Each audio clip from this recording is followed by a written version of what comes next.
Salutations too, family. Trying to get some lighting in here. Well, I hope y'all can see me. I can't see myself. Well, it is what it is. I have to give y'all something today. It's about cultural revolution. Cultural revolution. There you go. That's a little better. Okay. Talk a little about cultural revolution. Cultural revolution, if you do some research, is talk about China from 1966 to 1976. I know some of y'all that seem like ancient, but for some of us, very few of us, it's not ancient at all.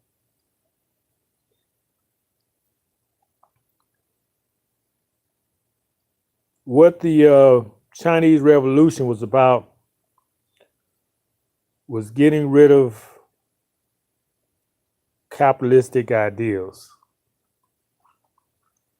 bringing in a new way of looking at things. They call it socialism. Well, first it's democracy, then it's called socialism, then communism. Mao Zedong was influenced in doing that by the United States of America. Yes, he did. Ever since Nixon went there in the 70s, I think it was about 70, may have been earlier, China was changing. The idea is that they didn't want Chinese to be like the West. I think Kissinger had something to do with that as well. Henry Kissinger, he's the Secretary of State under, I want to say Kennedy. So some people call it the changing of the guard. In with the new, out with the old.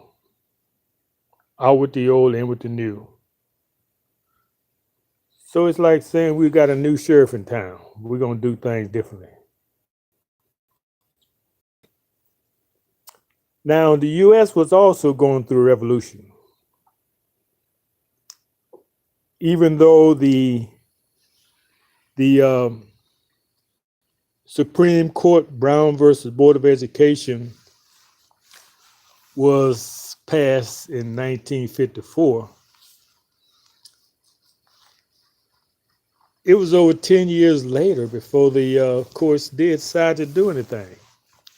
About 65, 66. That's when they started enforcing integration. You don't see you don't see the definition of integration. I haven't found it anywhere. Because it's a made-up word.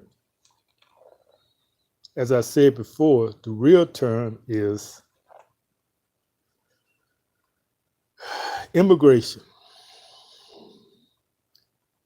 Taking people from outside their communities into other communities. That's what happened. That's how we begin to lose our communities as melanated people. We begin to lose our power. Yeah, we had a power force back then. You know, what we thought mattered. We had people who would stand up for us, who would look after our interests.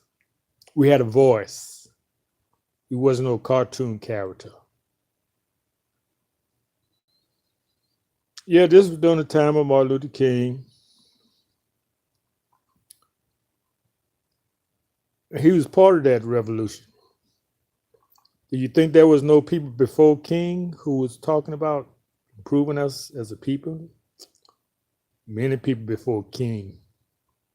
You just don't know about him. King was chosen because, let's give him the due respect. Dr. Martin Luther King was chosen because he was compromised. You know what I mean? When you compromise, I mean there's something about you that the FBI has on your file that if they twist your arm and you don't react and do what they want you to do, they'll release the information to the public. In other words, they'll taint your reputation.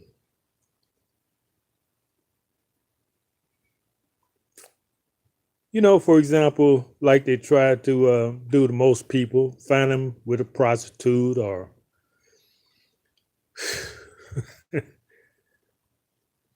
anything that make you not be so squeaky clean.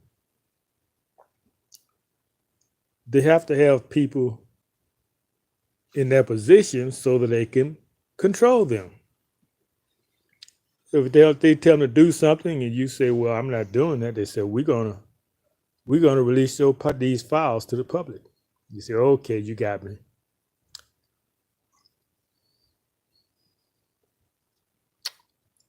Also, the revolution in the 60s, they called it the love-in movement, when a lot of morals went out the window.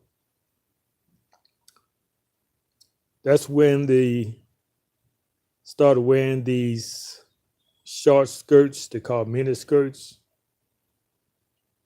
Yep. Before then,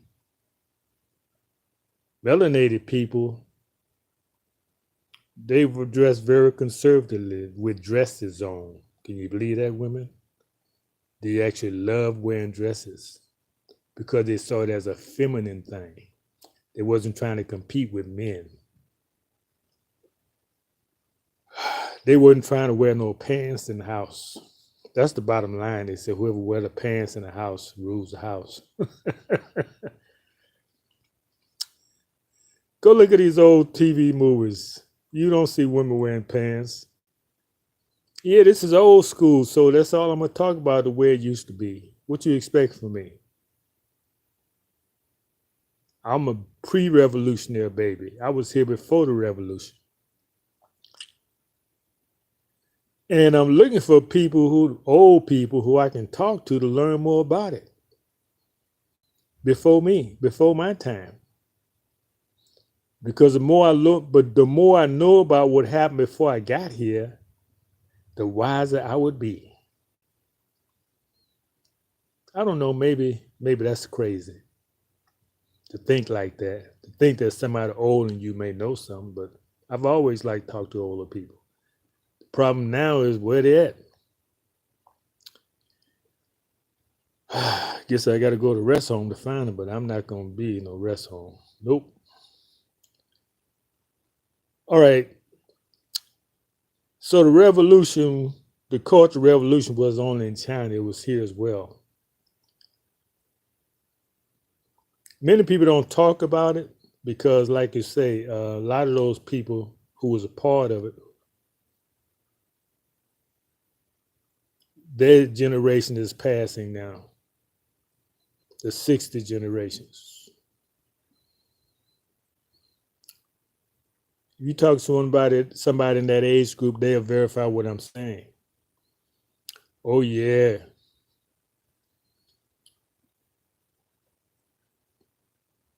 It was a shame for a woman to be single back then. Now, there was some women who had children outside of marriage, but that was looked upon very disapprovingly in the community. So part of the revolution is always to normalize things. So they put this program out called Julia about that time.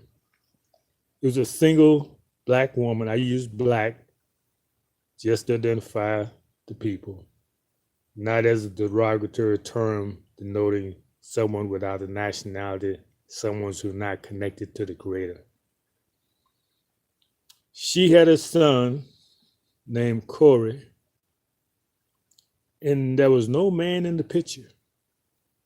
Nope, not even going on dates. She was making without a man. Though she had a son,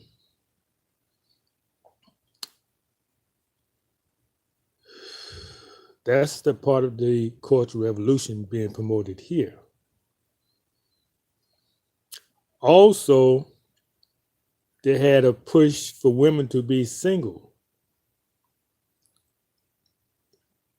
meaning if they wasn't getting a lot of money, the government would come in and be their husband. The only caveat is that we don't want no other man around.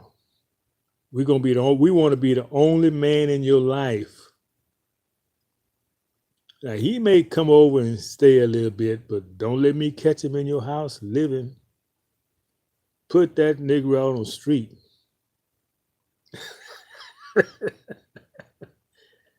That was the mentality back then. So the government was always helping women with children. And this is where the myths start developing that the deadbeat black man, they say he didn't take care of his children.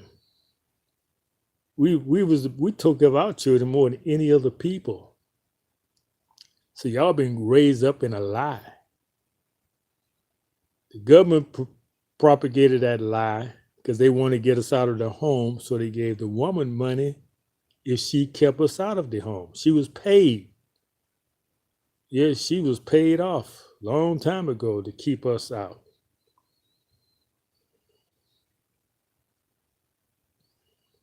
Cultural revolution we're talking about. However, I'm not talking about in China. I'm talking about right here, America. The ancestors gave me this to tell you because a lot of y'all just don't know. Nobody told you. Even right now, some of y'all don't want to know. Looking at me cross-eyed, saying, "Who the hell is this old fart?"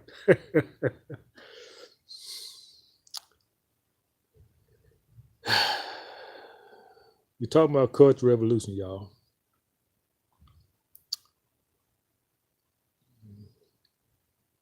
I grew up when people, families always respected older people. Don't the Bible teach that? We're talking about cultural revolution, y'all. We're talking about a time when women wouldn't be caught walking by a black man not speaking. No, that didn't happen. Not that she'd get beaten up or anything, but other women would dress her down if she disrespected a man. Yes. So the women was always taught at home how to treat the man with high respect. We're talking about cultural revolution, y'all. All that changed from 1966 to 1976. That's when the schools became integrated. The caring teachers of the community were no longer teaching the children. The children was being taught by foreigners.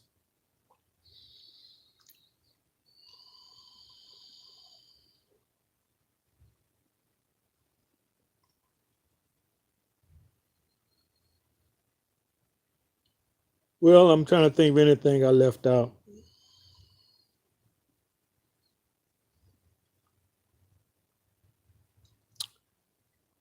Yeah, integration was the cultural revolution in the United States. That's when it started taking place. That's when it went from full stream from 1966 to 1976. So by 1976, from kindergarten through colleges, the school was integrated. So y'all grew up in that era. You know nothing about the good old days. And when you grow up in something, you think it's normal. And you think people who talk about things that are foreign to you are crazy.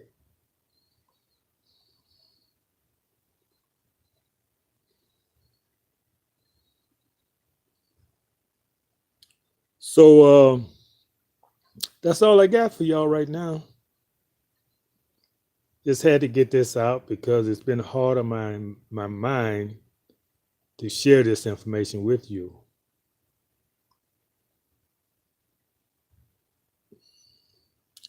So in summary, I talked about the Cultural Revolution. They called it in China when it when communism came in full stream. There was support by the government, and also this was when the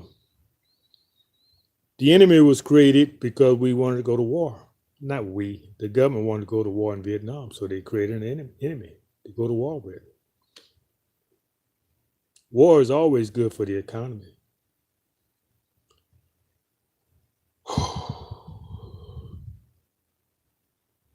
Just in my opinion, from my experience,